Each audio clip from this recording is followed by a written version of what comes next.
Great. Thank you. But as I say, if you're unhappy about that and about having the recording shared, just let Maria know. Otherwise, we can share it with other members of the network. Okay, so Cecilia, can I hand over to you? I'll let you introduce yourself and talk to us a little bit about your research, which I've enjoyed hearing about and look forward to hearing more about today. Yeah, thank you, Danielle, and hello, everybody. I think I know more or less everyone by now, but it's great to see you, and thanks for organizing this. It's, again, a very busy time, but it's good to think about research for like 1 hour in this very busy month. So I have some notes, but stop me if I speak too much, please. Okay, so I guess my interest in girlhood comes from my research, which is about the history of representations of young people's style and appearance in popular culture from the end of the 1950s to the present day.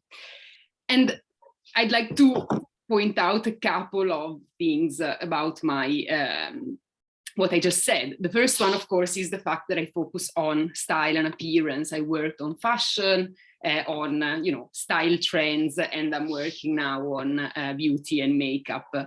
And this is because I think this is fundamental in terms of defining identity. And for girlhood, there are questions that concern style, including safeguarding young women's purity, as opposed to matters of objectification and sexualization of young women's bodies. The young people's style and fashion have often posed the questions to ideas of femininity through, for example, unisex styles or a perceived masculinization of women's bodies through, trends like short hairstyles for women in the 60s or trousers, for example. Again, objectification with the miniskirt was a big thing in the 60s as well. And of course, it also concerns the definition of gender roles. So I think that style and appearance is one of those themes that are fundamental in the definition of girlhood. The other aspect that I like to underline here is my focus on popular culture and very commercial kind of media. And of course, here I draw on Angela McRobbie's ideas around bedroom cultures and the fact that given that young women have often been excluded from public spaces, they found their own way of discovering their identity in private spaces and through commercial culture, magazines, music, television programs. So I think that popular culture, again, is another one of those themes where girlhood really, that can show how popular culture could broadcast both, very normative or very subversive kind of images of girlhood. In practice, I think that there are two strands of my research that are concern girlhood. One is my previous past research, which will finally come out in a monograph in December, and which is about young people's style and identity from 1958 to 1975. The book will be called Fashion in Italian Youth. It's a lot of fun. So if you get to have your library buy it, it's actually nice, and thank you. So in this book, I look at global youth trends, like, the beat style, the hippie style, and how that sort of defined young people's identity. I look at both masculinities and femininities in my part on gender. And when it comes to young femininities in particular, I think that there are some examples on stardom that are particularly telling.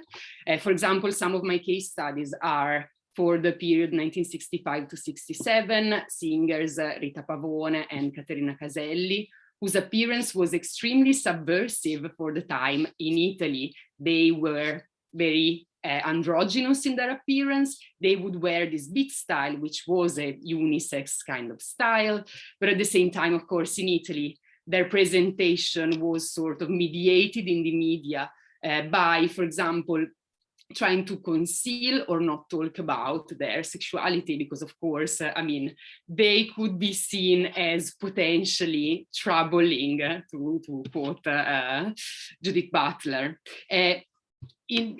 Instead, Patti Bravo, for example, in the late 1960s was presented as completely different. She would speak out loud about her sexuality. She was emancipated and represented the kind of sexual emancipation that started to emerge in popular culture at the end of the 1960s.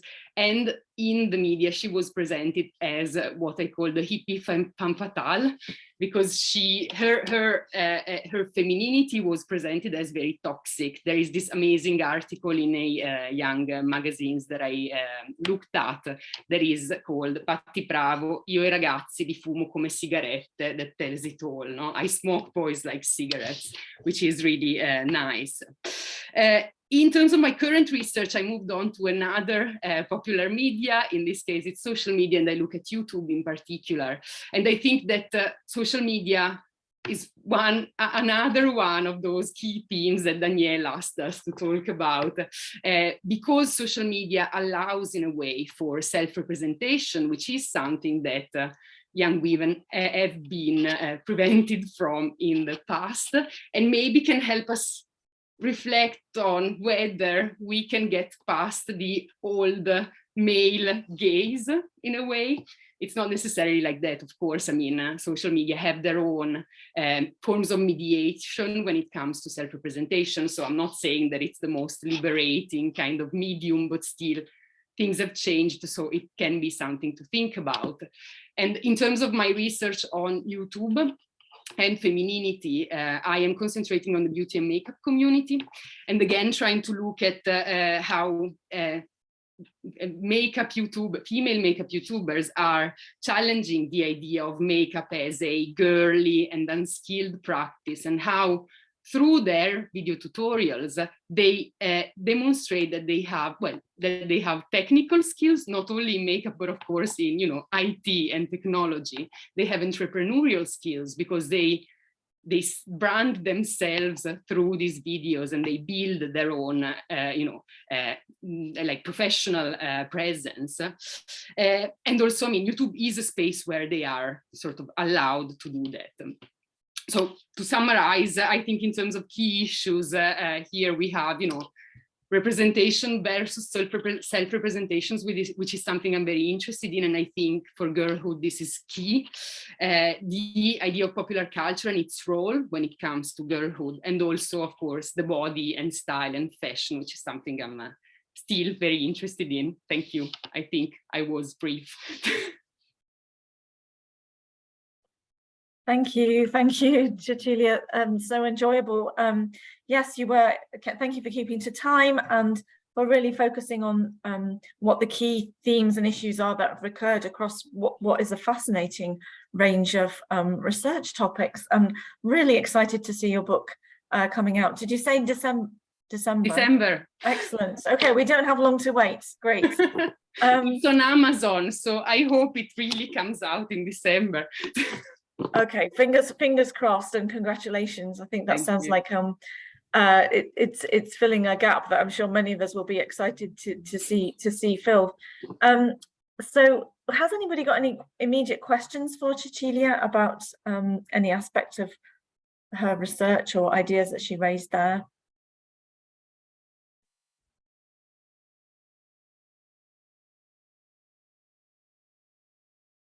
Do raise a hand if so, or perhaps ways in which her research might have triggered ideas about themes that we could potentially focus on. You identified very well, Cecilia, I think these key areas of representation versus self-representation, the importance of popular culture, the body, and practices of beauty practices, all really key themes, I think. I also like the fact that you mentioned the kind of space and the bedroom culture and questions of where girls appear and don't appear, which I think is going to be important. So thank you for raising those themes. I'm sure that as our other speakers contribute, then we'll come back to some of these ideas and open up the discussion a bit further. So perhaps I should move on at this point, or we should move on to Ilaria. Thank you. Thanks again, Cecilia. Sorry. Hi, everybody. Thanks for having me here. For those who do not know me, I'm Ilaria de Pascalis. I work at Roma 3 here in Italy, and I have worked a lot now about the representation of subjectivity in many different aspects, mainly along gender, race, and class lines of identification. My earlier work was especially on European cinema, actually, not about popular culture like Cecilia or television. But later I moved from specific film studies toward more different aspects of mainstream culture. I especially work on serial narratives now in their wide acception, from the web series like Scam to more traditional television products in some way. But the main focus of my methodology, if you can tell like that, is that I try to mix a more traditional textual visual analysis, working on the language and frames and all the strictly visual aspects of narratives, with a cultural approach, with approach that values mostly gender and queer issues, about identification, representation, configuration of subjects. So the main idea, main focus of my research is to try to put together things that are not always so homogeneous at first sight, and trying this from a national perspective. So I work mostly on transnational perspectives. I rarely limit to one nation. That's why one of my main project about girlhood in particular is the Scam narrative, and the trans-European Scam narrative, not just the Italian version, and the differences and similarities in all the practices, but also wider idea of subject representation and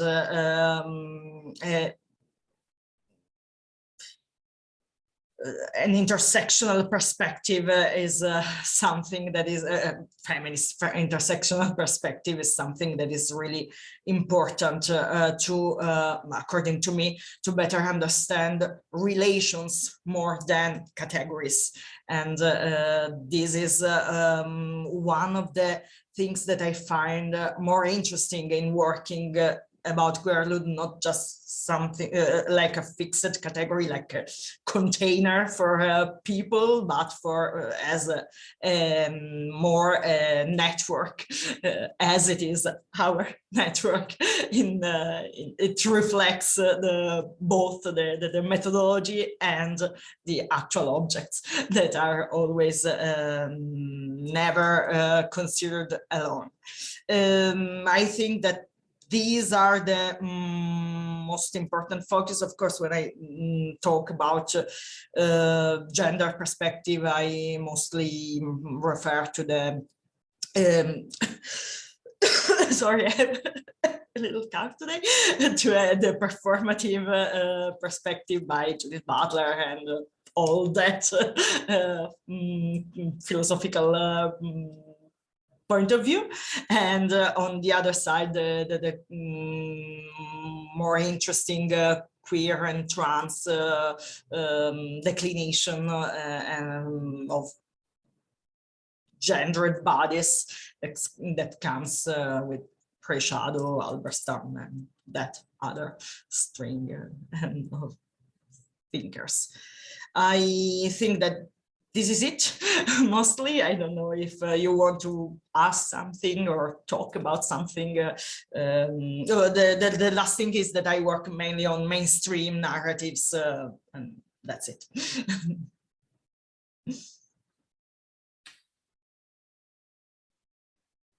Thank you, Ilaria. Great to hear about those interests. Has anybody got questions for Ilaria?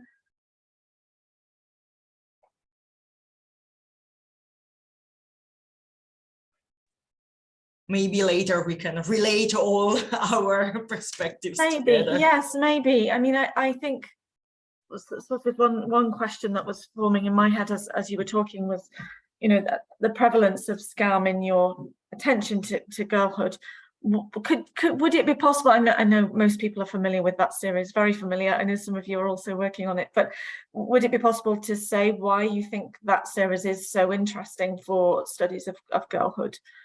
Absolutely. I think it's particularly interesting because of the way it creates a group of girls and does not focus on one girl like other Italian narratives, I think, like Bang Bang Baby or other.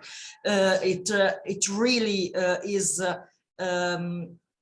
appreciative of the group, of the idea of the girl as a person that forms in a group and not by yourself, and as in social groups, as in emotional groups, as in something that values many different aspects of self-identification and also self-preservation.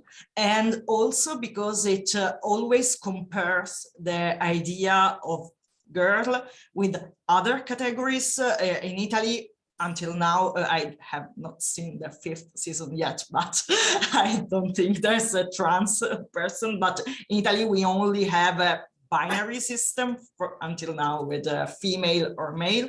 But the interesting thing as well is that in other nations, there are so many non-binaries or trans characters as well that can be considered as elements for identification and for complexification of the idea of a gendered body and of body at large and of experience at large.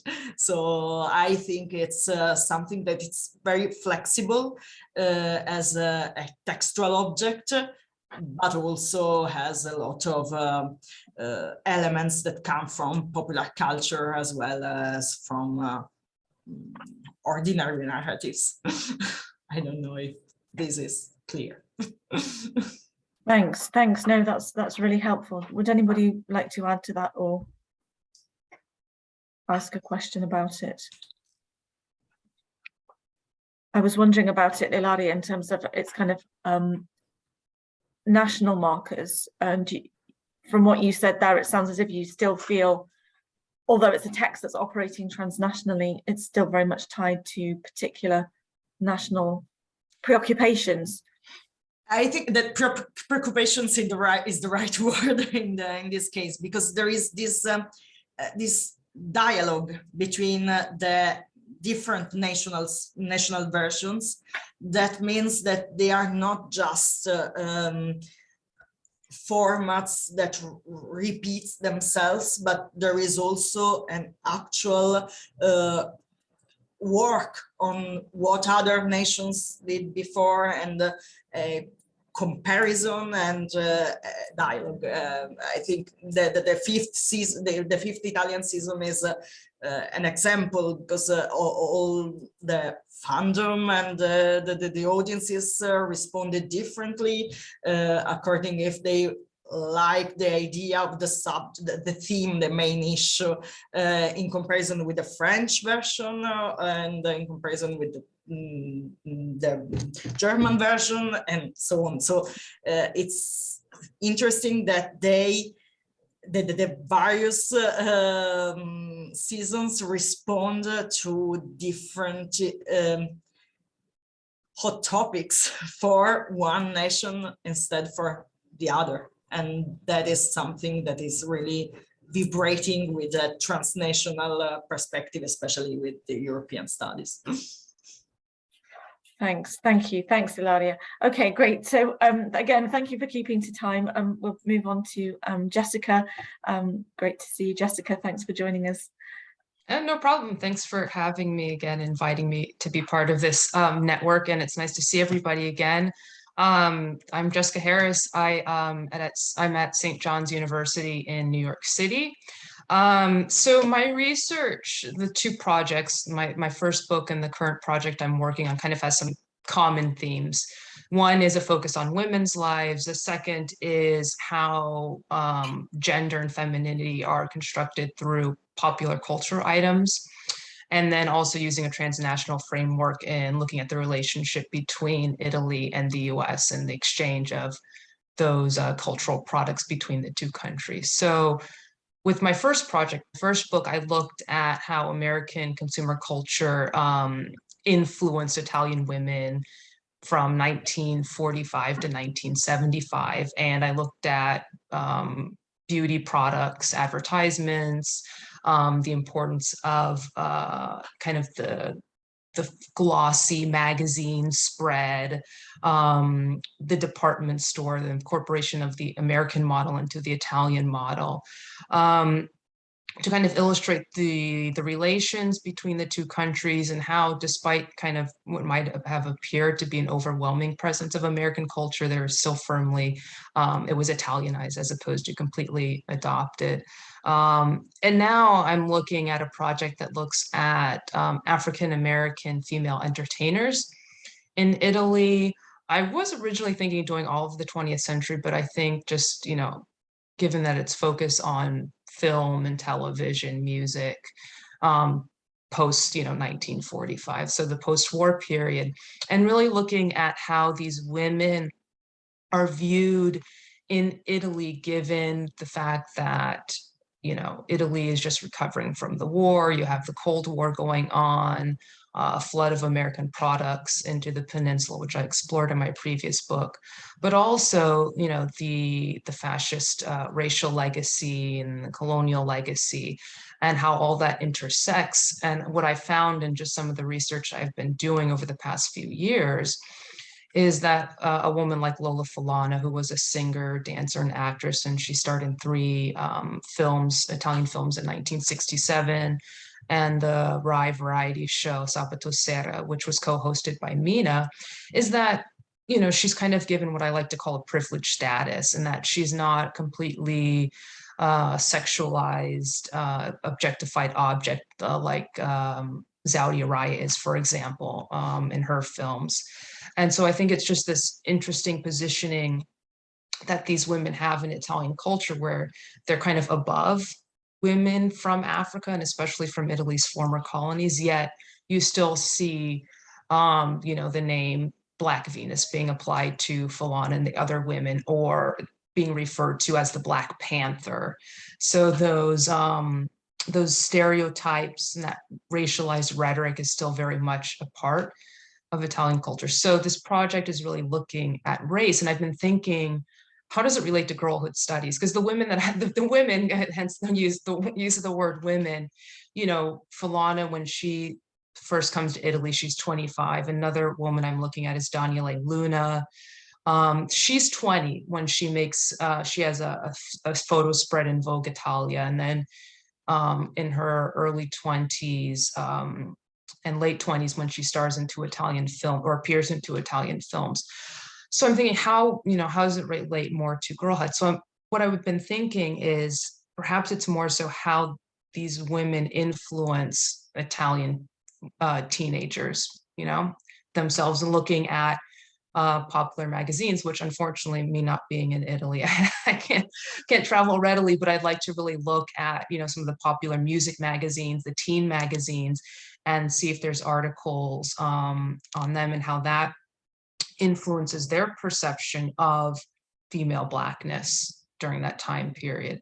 And then also to another aspect I'm interested in is being a historian, but I also like to look at contemporary cultural situations. So drawing the connection between what the historical representation was to how it is today. So one idea I've been kind of thinking about is looking at one of Folana's films, Stasera Mi Butto, which is, filmed, it's in the summertime, filmed in the beach resort.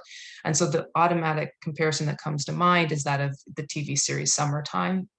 So to kind of maybe look at that, the idea of the beach, the fun and the music too, because music is a big part of both Stasera Mi Butto and then also too in Summertime. So that's kind of where I'm at now. And I think it's really, my key themes are looking at representations through popular culture, how girls are influenced by these Black women. And also too, I think is interesting, perhaps how, when you get more into like the 80s, how somebody like Lola Falana has influenced Black female teenagers in the peninsula, I think, and what it meant for them to see somebody like Falana on a television show or in the press, and how it related to their understanding of their place in Italy at the time. So yeah, I think that's it. Thanks so much, Jessica. That's absolutely fascinating. Yeah, I can see from the show of hands that other people agree. So so interesting. I think there's been sort of quite a lot of discussion of that character of summer in Summertime, but to have that put into a historical context, I think would be absolutely marvelous. So yeah, that sounds like a great way in. But also thinking about teens and their reception of these stars. So really wonderful contribution there. Thank you very much. And I think we'll come back to that. I could see Cecilia nodding because I'm sure she's got things to add or ask you in a moment. So perhaps if we pass on now to Arianna, who's our final speaker this evening, and then that will leave us 15-20 minutes to perhaps open out some further discussion. Thanks very much for joining us, Arianna. Okay, there are someone who wants to make a question, I think, to Jessica, but we can do it later. No, Nico. Sorry, who wanted to ask a question? I missed the hand.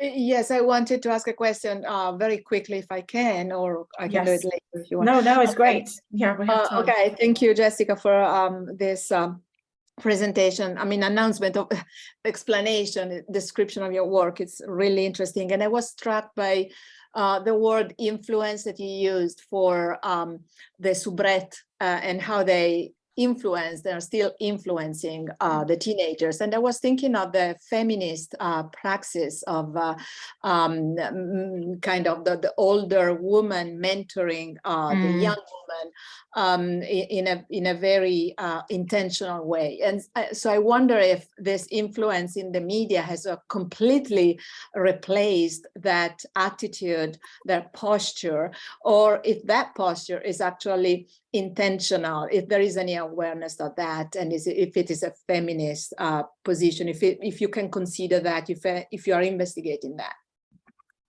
I have not considered that, but that's a really wonderful idea of another analytical lens in which to take for this project. And really why I thought of that was because this was a couple of years ago now.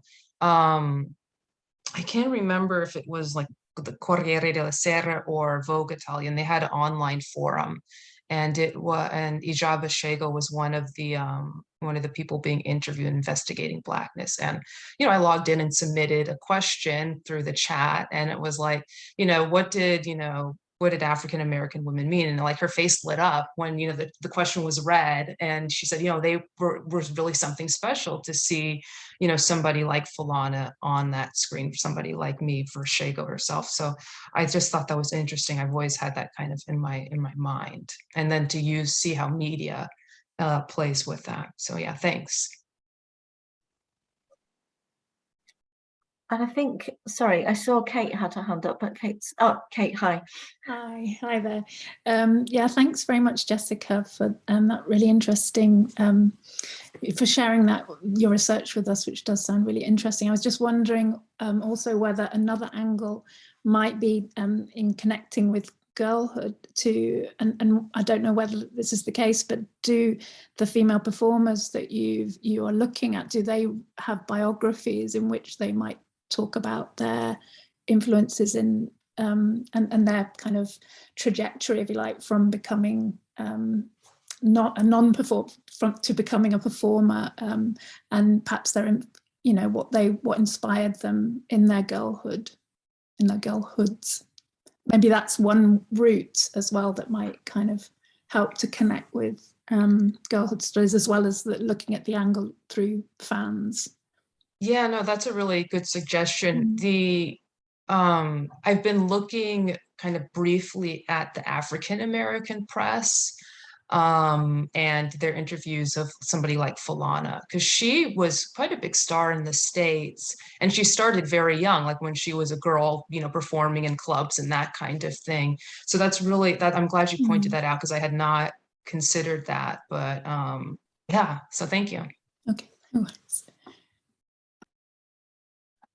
Yes, thank you, Kate. And it reminds me that, you know, when we're working on this theme of girlhood studies, obviously, often we are working also with quite a flexible definition of what girlhood might be. Certainly in the kind of post-feminist mode that has been extended, hasn't it, into at least one's 20s. I know that some critics talk about a girlification of older women. So I think there are ways in which one can also work with that idea of girl, not strictly in relation to a cutoff point of 18 perhaps, but that's something we might sort of discuss further. So yeah, thanks very much for that question, Kate. Okay, so sorry, Arianna, if we come back to you, I'm sorry for missing hands there, and you want to say a little bit about your research, that would be great. Okay, thank you, Danielle, and thank you all for being here. I'm super happy to be part of this network. It's nice to have time to exchange about our research. And please tell me if I'm not understandable. I got COVID 2 weeks ago. I'm still trying to recover. I'm very slow, and so please stop me and ask me if something is not clear. So the part of my research that is linked to girlhood comes from my PhD thesis that was about the process of subjectivation of girl in post-feminist context of digital media. So the idea was to look at how girls use digital media in order to perform their gender identities. I was interested both in a theoretical investigation, so to try to link girlhood studies on Italian international level with feminist, trans-feminist studies on technologies. And on the other hand, my interest was to develop an empirical research. So looking at how girls use digital media in every day was the space in which I look at how girls perform gender performances. So the research was composed by a theoretical part and the empirical part. The empirical part was developed through a girl-centered method. So I think also the keyword method is something that we probably need to keep in mind, as also Ilaria told before. So the idea was to use the discursive interview where I problematize my position and the position of girl. And also I try to develop some online observation. Since my interest is on the agency of girls, also the online observation was developed in order to understand how it was not an invasion of the space of girl, my presence of on the online spaces. The result of this research are published in a monograph, Digital Girls, is in Italian, and I observe how girls produce a safe space online. So if digital media are not gender neutral at all for girls, it is true that girls develop some strategy to exist online and have some space in which develop their subjectivities. And also I look at how they negotiate discourses with parents, that they are continuously searching for control, surveillance the girls' activity online, and how they try to negotiate in order to perform a gender identity less normative, and also how girls negotiate discourse with peers, with the peers group. So this is my first research on the field of girlhood studies. After my interest was also starting from the post-feminist debate to understand how these kind of strategies speak about political participation, not in a formal way, not in a way in which we are used to think about political participation, but in the way in which these strategies in some sense challenge the norm. And so in challenging the norm, they offer space for girls in which to perform different, diverse subjectivities. And I use this investigation of political participation and digital media in other research, particularly in a recent research on how girls of Muslim culture in France, in Paris, use digital media in order to develop their political activities. So the last research was in Italy, sorry. The second research was in France, in Paris. And here discussing with girls, with the Muslim culture, also with gender, we discuss a lot of process of racialization, of the role of religion in the France context. And so the feminist intersectional lens emerge as a key analytic tool in order to understand the way in which these girls use digital media, and also try to understand their self as subject in the world. So I have tried to develop more a feminist intersectional lens, speaking about digital media. And another part of research was linked to authority. And so how girls, which is the authority of girl in social movement, not in feminist social movement, but in a mixed one, where also boys and girls run a social center, or so on. And so how girls produce their authority as girl in mixed space, and how they use feminism as a way in order to produce authority in this mixed space. So these are more or less my field: digital media, intersectionality, and authority. I think this is more or less what I made since now. And just last thing, currently I'm a postdoctoral researcher at the University of Milano di Cocca, and I work on transition to adulthood. And I think it's also something that it's interesting because we are looking at, it's a longitudinal work. So we interview girl and boy 3 times, one each year, in order to see how they change their subjectivity with the context. So, and it's interesting because we can see how the meaning associated to adulthood are changing with the pandemic also. So the precarity of work, the precarity of relation, I think that also transition to adulthood can be something interesting to explore from a girlhood studies perspective. Thank you. Thanks so much, Arianna. So a whole series of really fascinating and stimulating ideas there. I've got 1,000 questions that I want to ask, but I'm sure other people have as well. Would anybody like to ask Arianna further questions about her research, or comment more broadly on the many areas of overlap between these 4 speakers? I didn't plan this in any way, but I think it's easy to see how closely related many of these research areas are.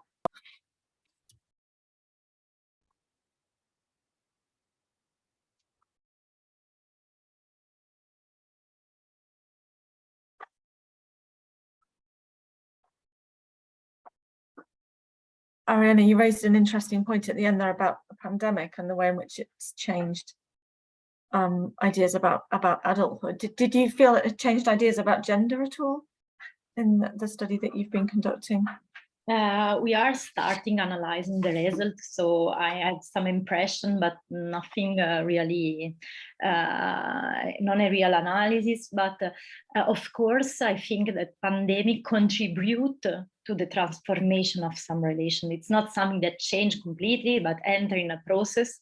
And for instance, since girls have specific relation, for instance, with the job market and so on, there are something changing there. For instance, between expectation and reality. So there are some more, on the one hand, there are more difficulties because the job market is worse than before for girls than boys.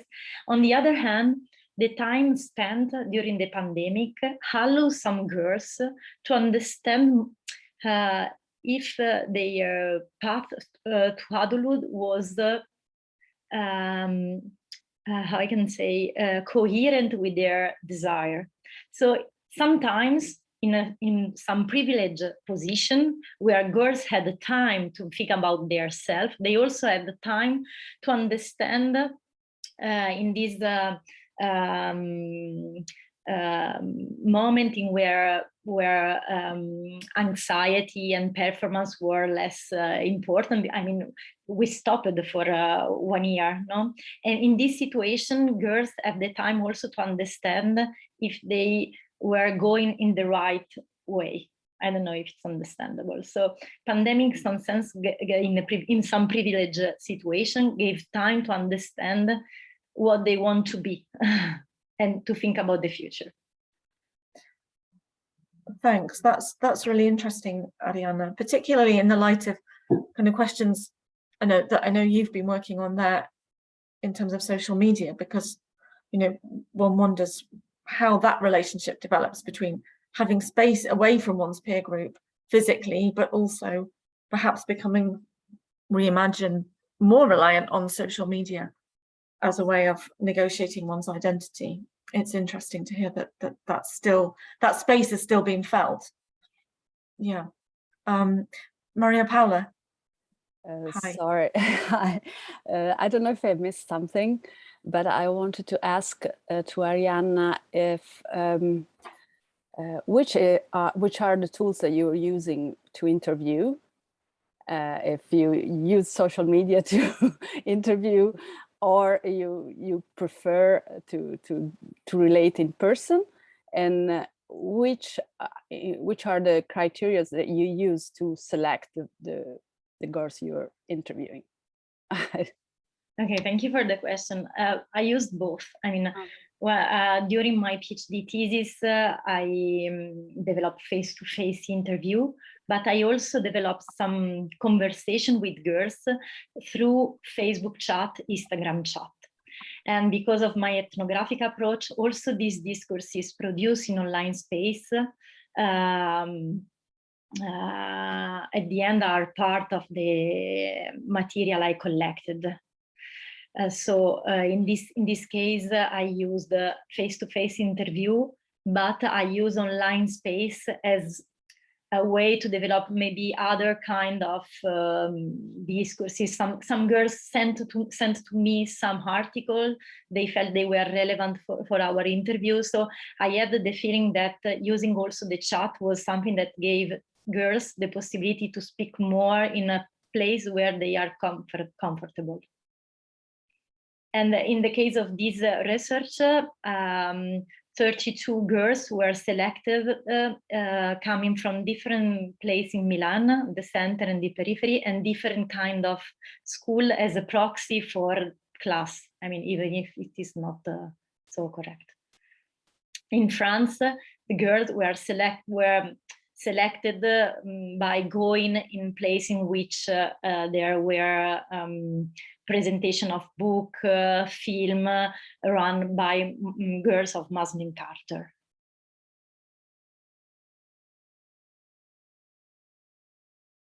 Thank you. Ilaria, you have a question. Yes, just I was just curious. I don't know if I missed this information. Your interviews and your active research is for girls that are assigned girl at birth, or there are also trans girls or non-binary people or whatever. I was checking if with the girls identifying themselves as girls. The issue of transition didn't came up, so I can say this was not a topic, but I spoke about with girl identifying themselves as girls. Okay, thank you.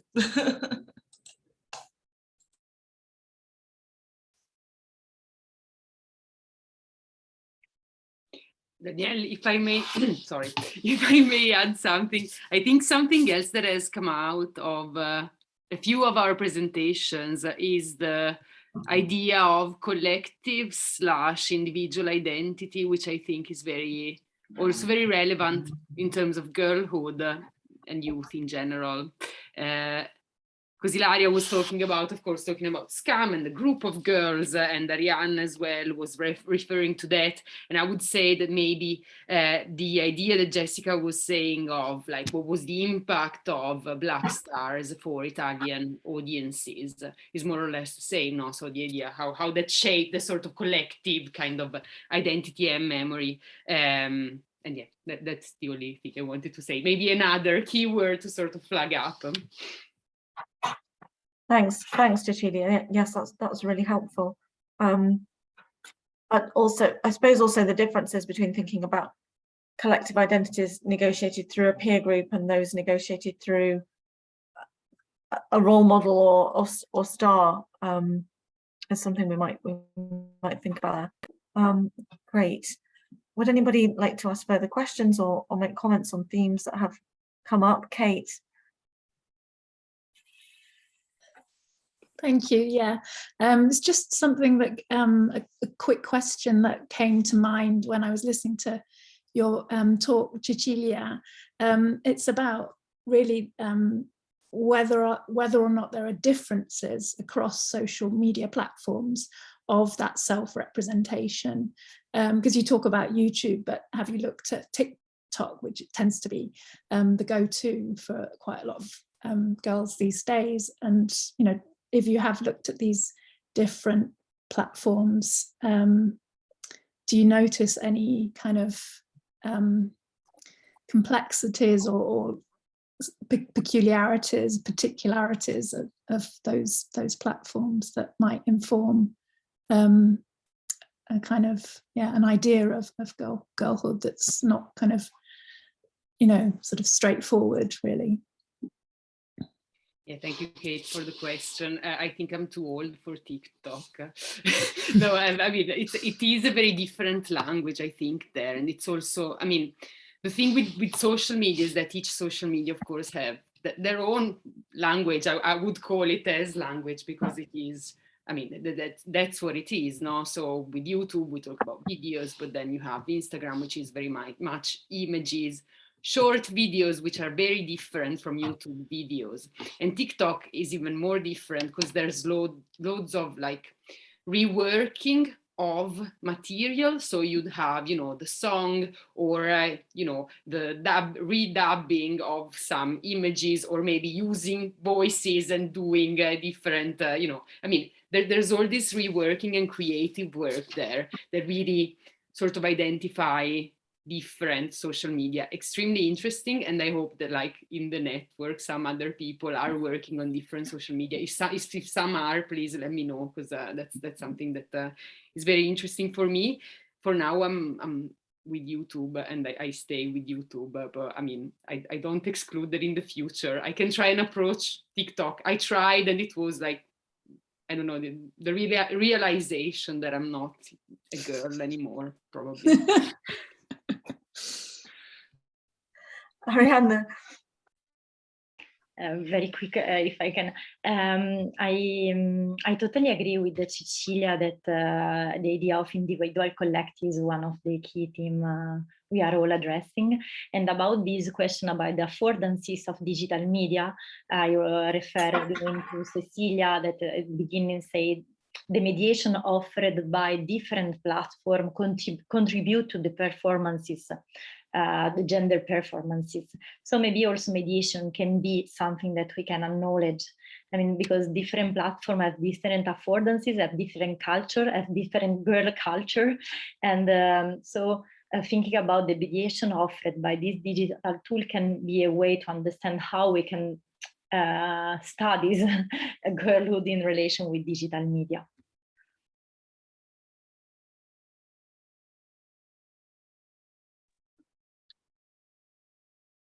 Thanks, Arianna. I think that could be something really interesting to develop further. So certainly something we've found with our own project, where we've asked girls to work with making video essays as responses to as a ways of responding to film and television, that immediately opens up a different sort of discussion or focus in relation to what their views are on the series. So it's a really interesting point. Thank you. Any more observations or questions for our speakers? Federico, I noticed, says thank you in the chat, but he's had to dash. Next time we meet, we actually have more speakers. I might get in touch with those people who've offered to speak on the 16th and see whether we can move anybody to January, because I think having 4 people speak in an hour has worked really well, and given enough time for some questions at least. Trying to squeeze more in might be tricky. So I'll send an email to those speakers in the next few days or so. So really what I hope this has done is just kind of begun to open out potential ideas for collaboration or for panels perhaps, in which we can discuss some of these topics in more depth at what we plan to be a part in-person, part online conference, just to make sure that we can include everybody. I know we all, most of us do like to be together in person, but it's not always possible. So let's try to make it work both ways. So if you could just give some thought to that. We'll send round a reminder of the Padlet, where people are jotting down ideas about how we might proceed, so that if anything does come to mind after our discussions, we can start to think there. By all means, put out a call if you want for people to participate on a particular panel that you might want to set up. I think we can start thinking about that. I'd like this to be less of a conference and more of a workshop, really, so that we're thinking about shaping this volume in quite a clearly directed way. And that's the point of having these discussions in the lead up to the workshop. Does that make sense? Yeah. Any questions or comments? Can I give a very big thank you to all our speakers? Oh, Maria Paula, please. No, I don't know, maybe it's too late, but I have just a thing to ask to Jessica, which is not a question, actually. It's just something that came to my mind, because I'm working on a magazine, Italian magazine of 1945 and 1946. And I'm working on female images, and especially on nudity. And what I noticed is are some pictures of Black young women in full nudity. And those articles are kind of scary, but I don't want to get into this right now because it's too complicated. I was just wondering if in your research about like Lola Falana, there was something investigating the fact that the Black body is more nude than the white body. It's like it's more allowed in like in Italian TV. This is my memory as a very young girl watching TV. Like I remember that like Black bodies were more, the skin was more visible. I don't know if this is something very confusing in a way that it's not something that I really thought about it, but it's just something that came to my mind. Like I was watching today these pictures and said this is kind of very strange and very, so this came to my mind in a very confused way. I don't know if it's somehow clear what I said. No, it's very clear. In fact, Okay. no, but it's really interesting that you bring that up, because in one of her films, the spaghetti western, she sometimes, most of the women or all of the women are in, you know, very covered long dresses, and of course Falana is the only Black woman in this film, but when she does her musical number, she's in the very skimpy outfits, and there's like long shots of, you know, her various bodily features.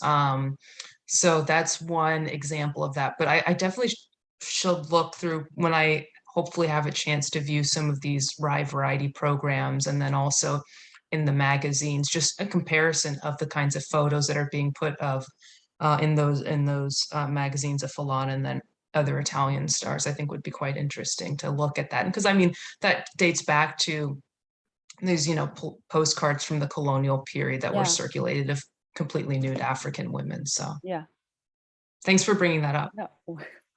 Thank you. If you want, I can share with you this pictures that I made of the newspapers, of the magazines. So that might be helpful for you. Yeah, that would be fantastic. Thank you. Thanks, Maria Paula. That sounds like a really interesting research you're doing. Okay, well, we're at 6, so I'll let everybody go. But thank you so much again to our speakers. It's been really good fun to hear about what you're working on and think about potential overlap. And I hope we can keep this conversation going as we move forwards.